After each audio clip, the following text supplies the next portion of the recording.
It's 935 KDAY, CeCe and Romeo. Yeah. Listen, I'm so excited about this. I actually did an Instagram story about it. I'm so geeked. We have a legend right now. We really with do. us. Bobby Ross, Avila, Avila's brothers. Man, they do so much. They work with so many artists, and I'm just thankful that you took the time out of your busy schedule, you Yeah, know what I mean, man. to conversate with us. Girl, are you kidding me? You I like get to that? talk to That I little get to intro was talk to the good. queen and the king. I'm in. I heard that. So, man, how you and your brother been holding up during the pandemic, man? Obviously, you working, but how was the family? Let's start with that, man. Yes. You know, it was just crazy. I mean, when we were, I think it was March, right in the middle of March, we were at the studio and we were watching TV, and then like when the NBA shut down, we were like, Yeah. so something's going down. And my brother's birthday is on March 15th, so I'll never forget it. But you know, we're doing good, man. I mean, the family's great. You know, we've had some instances where, you know, family members got sick and stuff, but Oh, wow. you know, it's just crazy. You know, I mean, it's a culture shock for the world. I mean, Yeah. across the board. Now, And you mentioned you were in the studio that day. Were you guys doing your own session, or you were working with someone that day? we were working with. It was actually we were working with Usher for the iHeart Award show. Okay, Damn. got you. And you know, we worked like 2-3 weeks. It was gonna be a big show. Justin Bieber's record had came out, and you know, he was getting ready to do his tour, and then it just got really gloomy. It's like, wait a minute, hold on, what's going on? And you know, it was a shock, right? Because I've We've never never experienced anything like that. yeah. So we were like, nah, don't worry about it, man. The flu's killed so many people. You know, this ain't get serious. And then Right. it got serious. You know, Well, you mentioned you were in the studio with Usher that day. Now, we've known you guys worked with so many artists from Usher, Mary J. Blige, Gwen Stefani, Janet Jackson, so many That's greats. crazy. Who, out of all, you know, the artists you've worked with, I just want to know who was the most fun in the studio? The most fun. the most fun, it would be like, I have this crazy story where it was like, I was at a time in my life where I just wasn't inspired. And I saw El DeBarge on this Brian McKnight interview Mm-hmm. on this show, and I was like, man, I would love to work with him. El And- DeBarge? No DeBarge. And I got a call. Literally, I was on the plane, me and my brother Terry Lewis, and I got a call right before that El DeBarge wanted to work with us. And I was like, you gotta be kidding.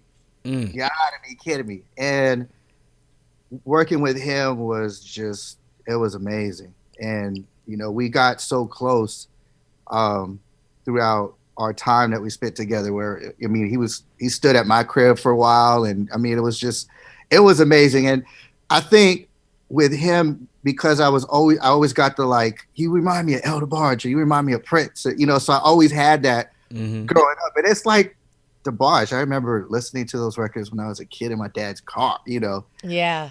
Man. You know, that was probably the most fun experience aside from Is he real laid back?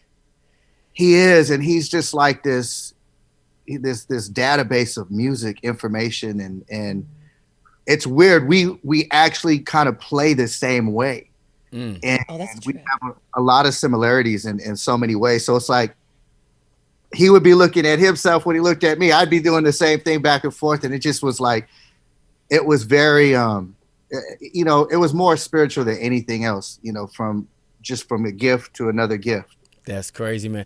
Now, look, when we look at this list, man, I think about, like, Babyface, Jimmy Jam, Terry Lewis. Like, you guys are in that category because you work with all these heavy hitters. And that says a lot about what y'all bring to the table. Now, so you work with all these different artists. Obviously, it's business. You build relationships, but are there certain artists that keep in touch with you regardless? Like, say you haven't produced for someone in months, but they still just reach out to see how you doing. Who is that person? You know what? That person probably for me is going to be Anthony Hamilton. Okay. Oh, damn. Yeah. That's a great name. Yeah, me and Anthony are like super, super close. Uh-huh. And like I just hit him last weekend because he's really close with Nike. So I said, hey, man, my little cousin is in playing baseball and he loves Nike gear. So help me out, man. I need you to help me. So he's like, yeah, cool. No problem. I got you. Another one is like Lil Jon. me and Lil Jon are, What? yeah. I had to throw that in there. Yeah, you had to. Hey man, it's like right on cue. Sometimes I'll say something. He's like, "What?" I'm like, "Oh, that's right. I can't say that because you think I'm joking."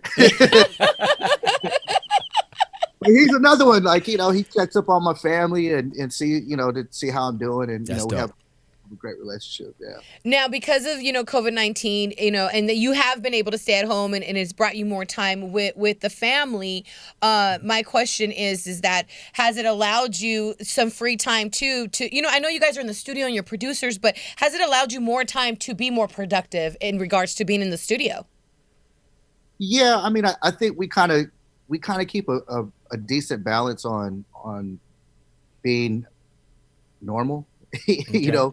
and our family is always comes first, and I think that was the beauty of being with Jimmy and Terry, because we're a family, and so when we went to the studio, it was like musical family. When we left, it was like, hey, kids good? How's mom and pops doing? So we kind of kept that part of the community in terms of family shit together and kept it intact. And I think that's what kept us together. And I work with my brother, so it's like, it's family working with family, and that sometimes that's very, very hard. But me and my brother, like, we're inseparable. Do y'all ever clash like over certain songs and put things together? No, it's really weird, man. Like, we never have that problem. It's more of like, well, try this, or man, I had this idea. Like, you should. This is how I want you to dress it up, and it's like we have like Jimmy Jam always says, you guys are like one brain. That is so dope. Listen, I don't be in the studio, but I be in the kitchen cooking with my sister, and I love my sister to death, but sometimes she work my nerves. So I just always imagine like how it would be with two brothers, you know what I mean? In the studio, family, you see each other all the time because you're family. You see each other because you're in the studio, and you see each other because you're making music with the same artist. Like, yeah, sometimes I figured it might be rough, but like you said, one and the same. Yeah, I mean, my brother's my rock. I'm Love so hearing happy that. to like go down this journey, because I started as an artist first, and I had my record deal at 12 with RCA Records, and so my brother was my background dancer, right? Because that was the day you had Scoob and Scrap, and it was like that whole era of having dancers, and so to see the transition when my brother got older and turn into this songwriter producer, and I had help. It was amazing, and we've had just this chemistry, since we were teenagers. So it's been amazing. Like I said, that's my rock. It's been amazing a journey for you guys. Now we just found out we live close to each other. We out here on the west side, so let's talk about Dr. Dre, man, and Beats by Dre. What's the connection there between you guys and Beats by Dre? Well, so I was very tech savvy when I was a young kid, and I started doing beta testing for Yamaha. My first album cover, I was surrounded around like a bunch of Yamaha keyboards, and that's because I was working with them. And I told myself, when it happens, I want to get involved in working on the tech side and learning product development. And I was actually lucky and blessed to meet the CEO of Monster Cable, and at that time, it was like the era of cables and HD TVs and, instrument cables. They were like the elite company. And a friend of mine who worked with George Benson, the jazz vocalist guitarist. We all know who he is. Yes. Yeah. So I got introduced to the CEO, and he had such a love and passion for music. He was a drummer, but he wanted to turn Monster Cable into he wanted to have a division called Monster Music. So we were like, no. Stick to cables. You're good. The quickest way to lose your empire is to get into the music business. And we just kind of went on this journey, and, we talked about doing different products for music. And so we came up with this thing called the iCruise, which was like, at the time, iPod had just came out, and they created a device where it would allow you to take your existing car audio deck and convert that and be able to control your iPod. And, it didn't work. So we just kept trying different things. And so, he said, look, I think the modern day speaker is going to be headphones. And so I was like, okay, let's try it. And we went down this road. We presented the idea to Usher. He was like, not really feeling it. We presented it to Ludacris. He wasn't feeling it. And at that time, we were actually teaching them the music industry and just kind of how to, understanding what broadcasting was, understanding what an A&R guy was, understanding the artist aspect, and just kind of learning the industry in its entirety. And we were blessed to learn what branding and marketing and learning retail and product development and understanding how their company functioned in that world. So it was kind of like this marriage of, we're showing you this and you're showing us that. And, we sold this idea to Best Buy at the time. And, it was a gamble because we didn't have anybody at the time to push the headphone. And the CEO, Noel, ended up meeting with Steve and Jimmy Iovine, and we're talking about this headphone. And, he ended up taking it on. And the crazy thing was when we released it, we didn't even have a deal with Dre. Wow. That's crazy. And we, at the time, I think Monster Cable had about 3,100 something SKUs, and they leveraged this headphone on all those SKUs. So if you bought the headphone and it didn't work, Monster Cable was telling retail, you can take that money and apply whatever you're losing on this headphone and take from the cable industry that we've already built with you guys. It's amazing, man. And that's how that worked. And so it was lightning in the bottle, man. I mean, I think once we released this headphone, I mean, man, we lied. We said it worked. It didn't work.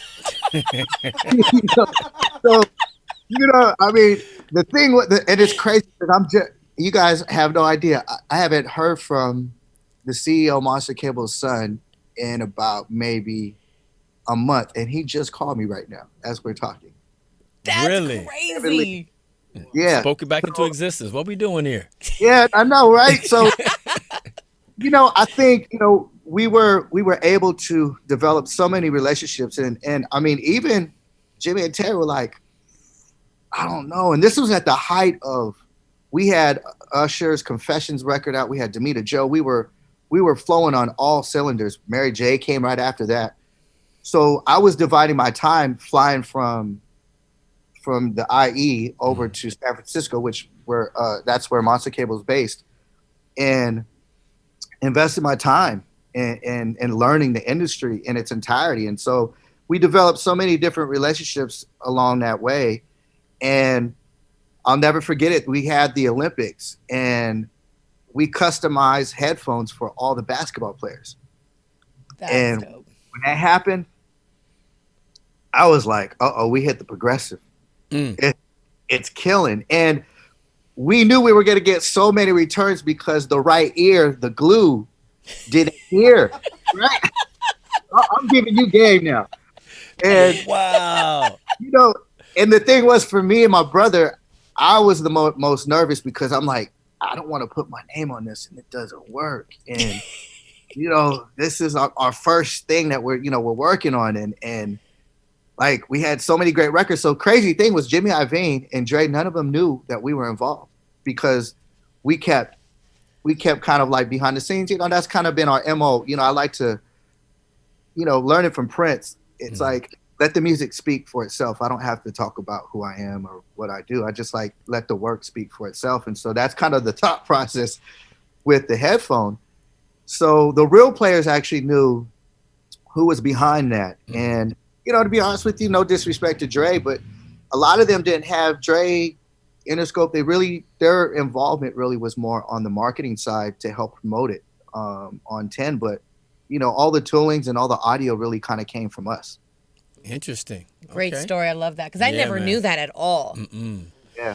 Okay, can we talk about this Verzuz battle, please? got Okay, to. so yesterday I had anxiety. I was watching the Verzuz battle, Jeezy, Gucci Man. I mean, it was epic. At one part, I just thought like it was all hell was gonna break loose. Were you able to see it? Yeah, it was. What did you think first of all? I think, I come from the era of the battle, that battle era of hip hop. It was always fierce, right? So MC Shan and KRS, it was always that. But I think just because of how just watching, like, even the Hall of Fame, watching Biggie, there's been so much turmoil throughout the history of rap. Like, we lost a lot of guys based on that kind of approach. And it was very tense, but it has to be that way. That's really what hip hop and that culture is all about. And I loved how it ended, and I think, to me, it was like, that's how you battle. That's how you that get was in a real versus battle. Oh, they bought it. Yeah, they They definitely bought definitely that. did. Yeah, it was nuts. It was nuts.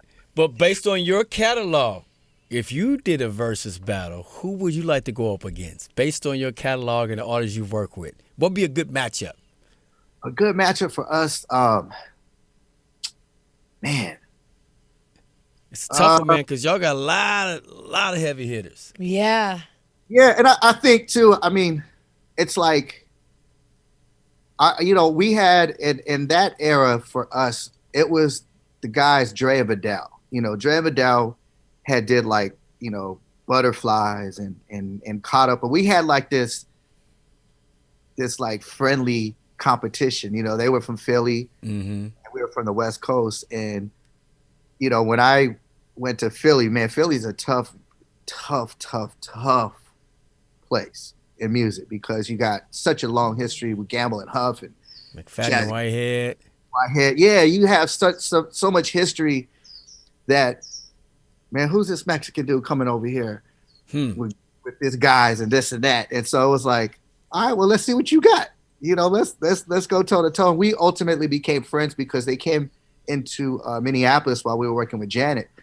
So we had this, like, I'm gonna cut your head, see what you come up with, and that was kind of like our battle. But I think they would probably be the ones. It'd be a friendly battle. Okay, I would definitely see that. Me man, too. I would definitely watch that. And you already know who I'm riding with, being a Mexican from the West Coast. So let me ask you, and this is just something that just popped in my head right now as I'm listening to all the stories you're telling us. Have you and your brother ever really considered, or even maybe someone has approached you to do, a documentary or a movie, because you guys have so many experiences and stories that relate to the industry and what goes on? I mean, it's so interesting. Have you guys even thought about that, or has anybody brought that to the table?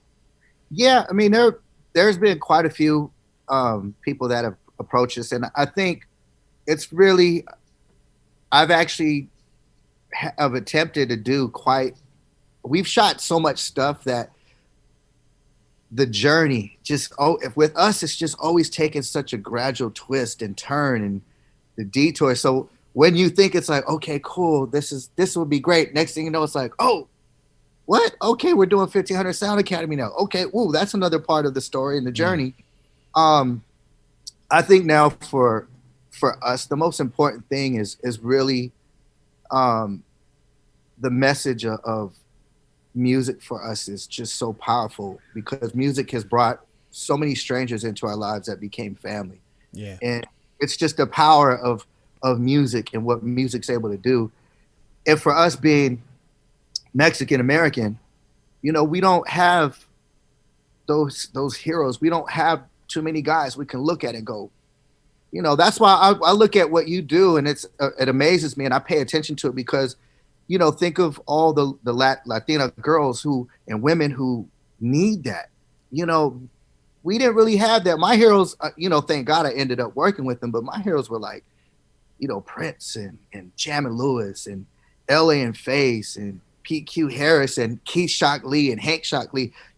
Those are the guys I really, really looked up to. And we only had La Bamba, right? So we only really had, we had Edward James almost in Miami Vice, but I mean, it's like we didn't really have that Malcolm X. We didn't really have those kind of elite guys that opened up the doors for us. And so, I got signed to a black R&B division at RCA. I got signed to a black R&B division with Jimmy and Terry at Perspective Records. So, they didn't know, the Latin people didn't know what to do with me in the industry. and that's a shame, you know. But I think where we're at now, we've done so much across the board that we could be so powerful for young kids and adults who are our same color, and help open that gateway for them, whatever it may be, whether it's music or art or being a lawyer, pursuing anything. I think it's important for us not to hold on to that. So we're really on that page about, you know, in terms of just creating a documentary for us. You have to, man. Your story has to be told. It's so important. And like he said, especially to, you know, Latinos that are like me and that we embrace the hip hop culture. And I was raised in it, that this is all I know. You know, we only had, like he said at that point, La Bamba, but do you know how important it was, an important part that you and your brother played in this culture to open up doors for, you know, Latinos that are trying to break in, and not even trying to break in, but the Latinos that are watching you and that are being inspired because you're breaking down barriers that nobody's ever broken down before. Yeah, man. Yeah. And sometimes you're so busy working, you don't realize what you've done. Yeah. Yeah. And I think too, Terry Lewis is on me so much. She's like, Bob, you know, like, your people need you, and I'm here. I'll support you. I got your back, but you need to make this record, because I've been working on a solo record for quite some time, and he's like, man, look, go out there and just do it, and you know, you're gonna be surprised. You'll be surprised, you know, who comes to the party, and you know. It's just, when you've worked in a certain way for so long, you kind of, you know, become accustomed to how you work. And like you said, we're so busy, and we're working on this and that. You just don't really take the time and think about it. Yeah, that's true, man. All right, before you go, one quick question. We know you've been working with Usher, but what else are you working on? Let us know. Are you going to finish up your project? Is there another artist you're in the lab with? Let us know before you go, Bobby. Yeah. Okay. So we're working with Jimmy Jam and Terry Lewis on their Jam and Lewis and Friends album. Okay. Nice. It's accumulation of artists like Usher, Janet, everybody that they've worked with and we work with, Mary J, Jennifer Hudson, Luda, SOS Band, Alexander O'Neal. Wow. So that's one project. And I think for us right now, what we're really kind of spearheading is this 1500 Sound Academy, which is an art program that is, like, I think is kind of classifies it as the X-Men of musical education, that's really disruptive. And we're working on that project with Rance Dobson and James Fauntleroy, and we kind of teach, you know, how to be an executive, the publishing. You know, we're giving them, all these kids and students, the cheat codes, the stuff we had to kind of like learn on our own. We're kind of empowering them on a daily. So we have great partnerships with like Fender, Roland, and Vizio, Dolby, Netflix. So that's been a huge passion of ours, to just be able to give back in an authentic way. So yeah, dope, man. Congratulations. We appreciate you taking the time to conversate with us. We know you're so busy. Look at the names that he's working with. You know what I'm saying? That's a blessing. Yes, right there. but anytime you know, when COVID-19 is over, we would love to have you in the studio. And again, you know how I feel about you and your brother. I adore you both, and I love you guys. And what you're doing for the culture, man, I salute you, for reals. Absolutely. Thank you guys for taking the time to. I appreciate it. And me and my boy was introduced to you about 15 years ago when we were doing Power 106, man. It was such a great time then, man. And you look like you have not aged a bit. So right? I don't know what the hell you Brown eating. don't frown. Brown Bottle don't up frown. and sell it. Many blessings to you, man. Take care. You too.